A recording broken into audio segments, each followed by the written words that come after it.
Hello and welcome to the Liverpool Transfer Daily from Blood Red. It's the Liverpool.com team joining you today. I'm James Martin and I'm joined by Ben Bocsak. And we've got a couple of juicy rumours to get our teeth into today, don't we, Ben? We've got Nicolo Barella from Inter Milan, who's been linked to Liverpool, and we'll also be talking about the latest on Raheem Sterling, who Chelsea are apparently chasing. We'll start with the one that pertains most to Liverpool, I suppose, Nicolo Barella. We saw a lot of him in the Euros. I think that'll be where a lot of fans were potentially exposed to his talents the most. Do you think he's a good profile fit for Liverpool? I think so. I think he's a midfielder that Liverpool don't really have at the moment in terms of his creativity and his attacking output. He's someone who could thrive in a sort of diamond midfield at Liverpool, at the tip of the diamond. He can play the number 10 role, the box-to-box role. I think he's someone who could do very well at Liverpool, and he's someone who the type of profile Liverpool need, I think, for that next sort of evolution in midfield. I think after the Champions League final, Steven Gerrard alluded to that Liverpool need a goal-scoring midfielder, and Klopp himself said that he felt Liverpool were lacking in the final third in terms of their decision-making against Real Madrid. And I think we've seen that a few times over the course of last season when Liverpool struggled to break down these sort of deep line blocks, and a midfielder of Barella's ilk could alleviate those problems, could change that at Liverpool. And I think if he is available, Barella would be a good signing. I think he's only 24, 25 years of age as well. He's got a good track record of getting goals and assists in Italy for his national team and at club level as well. And if he's available for the right price, I think I actually named him for a piece as one player who I would like to see. If Liverpool are in for a midfielder this summer, he's one player that I would like to see join among some other midfielders as well. But I like him and I think he would be a good fit. Yeah, and one player who was sort of supposed to do that role, going back a few years now, was Naby Keita in terms of transforming that midfield, transforming what they do, maybe adding some more goals, adding some more progression from the middle rather than the sort of traditional functional Klopp midfield. There's lots of different camps on Keita in terms of how you think he's done, how you think he's performing week in, week out. I think there'd be a pretty strong consensus that last season was his best season. But nonetheless, there have been sort of tentative reports that Liverpool would offer Keita as part of any deal for Barella. Do you think that makes sense, or do you think this would be the most bizarre time to get rid of Keita? I mean, not necessarily. It's a strange one with Keita. I think he's got 2 years left on his contract, right? So, or is it just 1 year? No, I think he's in the 2023 crew Yeah. of 1 year left. So yeah, he's only got 1 year left on his contract, and I think Liverpool do have a bit of a dilemma at the moment with him because of his injury track record. Would it be a risk to extend his contract? Who knows? You'd need probably another season to see him prove that he's sort of overcome those injury struggles. But Liverpool don't really have another season. They can't really afford to, make that decision in a year's time, because by then he will be able to go on a free anywhere else in the world, and particularly any rival club, even potentially, or in Europe. So if Barella is available and there is an option for a swap deal, I don't think it would be the worst deal for Liverpool in terms of that, because Barella is a couple of years younger. Like he said, he is someone who could do the role people expected of Keita of doing. Many people saw him as the Coutinho replacement when he arrived at Anfield initially, and I think those expectations were a little bit harsh because Keita's never been that sort of profile. He did get a few goals in the Bundesliga, but I think that has never been really the case with him before arriving at Liverpool. He's more of a box-to-box player. So it was a bit harsh to expect that of him.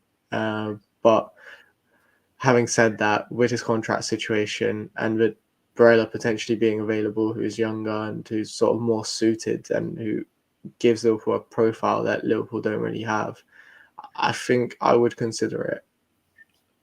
I suppose the main thing standing in the way of it might be the kind of the Bellingham 2023 whispers that we've been hearing, in the sense that there's no getting around the fact that Barella would be a big investment. Whether or not you're able to throw Keita into the deal, you're looking at a pretty major transfer outlay. So if FSG are looking at not necessarily Bellingham, but someone in that mould for a kind of big statement signing in 2023, do you think that probably precludes a big spend on the midfield this summer?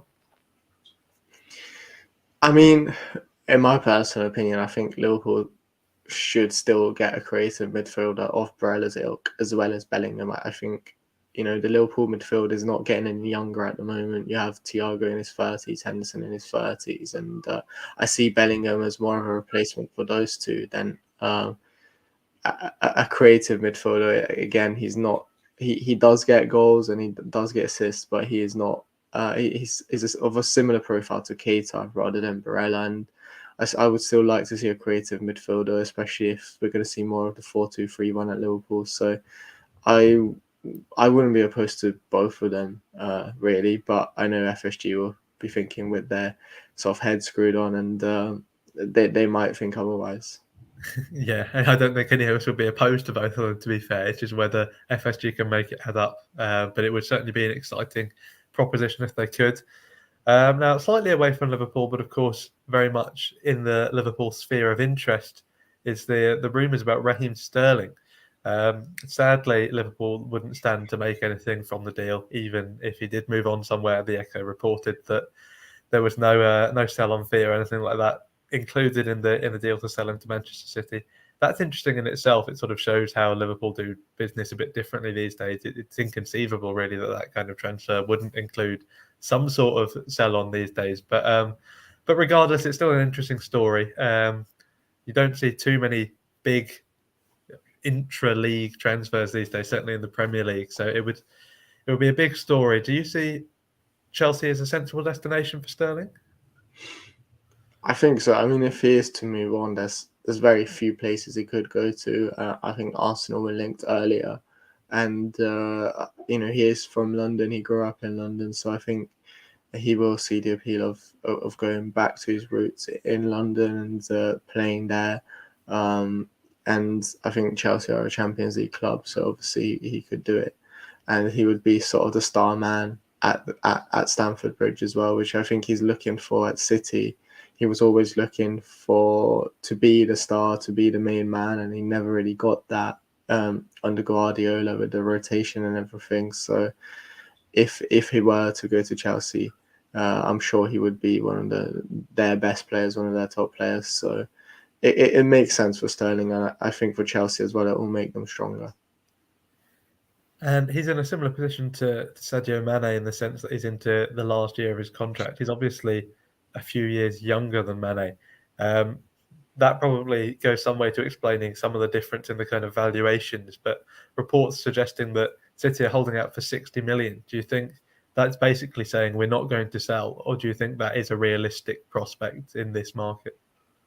Well, I think in this market, we've seen a lot of clubs hold out for way more than they end up selling for. You saw it with Nunes, you saw it with Diaz as well, from Liverpool's perspective. And I think Aberdeen as well wanted 10 million for Calvin Ramsey, which they didn't really get close to in the end, with the initial fee at least. So I think with Sterling as well, obviously City are going to start high, but Chelsea's valuation I think is more sort of realistic around the 35 million mark. And I think in the end, if Chelsea can get the deal done and if Sterling is keen, I think he will move away from City, and I think it will be closer to the 35 million mark, maybe 40, 45, than the 60 million for sure.